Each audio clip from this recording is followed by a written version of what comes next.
है क्या, उसमें कुछ मिला हो? एम्स की रिपोर्ट के बारे में हमें ये जानकारी नहीं है कि उन्होंने क्या रिपोर्ट दी है। वो बहुत गोपनीय रूप में जहाँ जिसको जमा हो जाना चाहिए था वह जमा है, और जब भी सीबीआई को ज़रूरत पड़ेगी उसकी, वो रिपोर्ट उनके समक्ष प्रस्तुत। धन्यवाद। तो बहुत ही जल्दी इस केस में बहन मनीषा को और पूरे परिवार को और पूरे क्षेत्र को न्याय मिलेगा। Okay sir. मुझे एक चीज़ और कहनी है कि हम अक्सर देखते आ रहे थे कि समाज में तो सरकार ने उन बातों को समझा और सरकार ने स्वीकार किया कि जन भावना से वो बड़ी सीबीआई हेलो स्वीकार किया और एम्स में बहन का तीसरी बार पोस्टमार्टम को भी स्वीकार किया। और अब सरकार का ये भी मानना है कि जो भी दोषी पाया जाएगा, जिस भी रूप में दोषी पाया जाएगा, अगर पुलिस का ये जो वर्जन था, डॉक्टर्स का ये जो वर्जन था, ये गलत निकलता और उनकी कोई चीज छूट जाती है तो सीबीआई की जांच में वो चीज नहीं छूटेगी और सख्त से सख्त कानून के अनुसार उनको सजा मिलेगी। ये आश्वासन हमने यहाँ जो लोग यहाँ थे उनके संस्कार के उनको सबको दिया है, परिवार को दिया है। और आज बहुत शांतिपूर्ण तरीके से हजारों लोगों के साथ हम सभी ने उस बहन को अंतिम विदाई दी।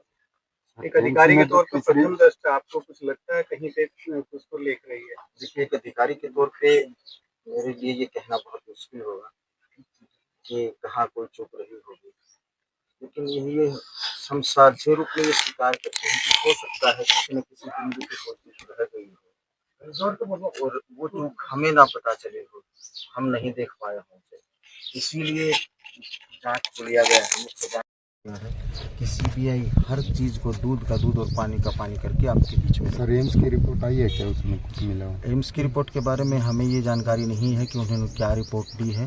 वो बहुत गोपनीय रूप में जहाँ जिसको जमा हो जाना चाहिए था वह जमा है, और जब भी सीबीआई को ज़रूरत पड़ेगी उसकी, वो रिपोर्ट उनके समक्ष प्रस्तुत। धन्यवाद। सीबीआई को अधिकारी ने संपर्क साधने की कोशिश की है? हाँ, देखिए, सीबीआई का एक तरीका होता है कि जैसे ही कोई जाँच सीबीआई तक जानी होती है, उसमें हमारे होम सेक्रेटरी पत्र भेजते हैं सेंटर को कि हमारा ये जो मनीषा हत्याकांड है इसकी जांच की जानी चाहिए। तो वो प्रोसेस बहुत तीव्र गति से प्रारंभ कर दी गई है और बहुत ही जल्द सीबीआई इस जांच को अब अपने तरीके से एक एफआईआर अलग लॉन्च करेगी और उस एफआईआर के बिना के ऊपर जांच के हर बिंदु को शामिल करते हुए बहुत ही जल्दी इस केस में बहन मनीषा को और पूरे परिवार को और पूरे क्षेत्र को न्याय मिलेगा। Okay sir. मुझे एक चीज़ और कहनी है कि हम अक्सर देखते आ रहे थे कि समाज में संवेदनाओं की कमी पड़ चुकी है, लेकिन मनीषा जाते जाते एक काम तो कर ही गई है कि सारे समाज की जन भावनाएं केवल एक स्वर में ये थी कि मनीषा को न्याय मिले।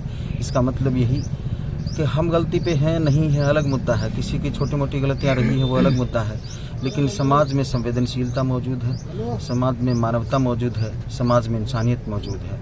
तो ये हमारे समाज का एक उजला पक्ष भी रहा है, लेकिन एक पक्ष ऐसा भी रहा कि समाज में जब आंदोलन जब चल रहे हों तो वहाँ अराजकताएँ बढ़ जाती हैं, कई बार उच्छृंखलताएँ बढ़ जाती हैं, कई बार एक लक्ष्मण रेखा का पालन हम सभी को करना चाहिए। मैं आप सभी के दर्शकों से एक अनुरोध करूँगा, हमारे क्षेत्र के लोगों से भी एक अनुरोध करूँगा, हरियाणा प्रदेश राजस्थान या पूरे भारत के साथियों से एक अनुरोध करूँगा कि आंदोलन चलाने का एक अलग संवैधानिक तरीका है, उस तरीके को इस्तेमाल करिए ताकि जो आपकी आवाज़ आप जहां पहुंचाना चाह रहे हैं वहां पहुंचे वो आवाज़, और जब वो आवाज़ पहुंच जाए और वहां से एक्शन प्रारंभ हो जाए तो फिर अपने आंदोलन को धीरे धीरे वापस ले लेना चाहिए। कहीं ऐसा ना हो कि वो अराजकताएं और वो उच्छृंखलताएं, वो हिंसा पूरे समाज की दिशा और दशा को बदल दें और सारी व्यवस्थाएं, सारे उद्देश्य ही बदल दें और फिर सरकार को, प्रशासन को, पुलिस को उसे समेटने में अपना समय लगाना पड़े और जो मूल उद्देश्य है वो भटक जाए। मैं आपसे अवश्य ये अनुरोध करूँगा। Okay sir, thank you. धन्यवाद।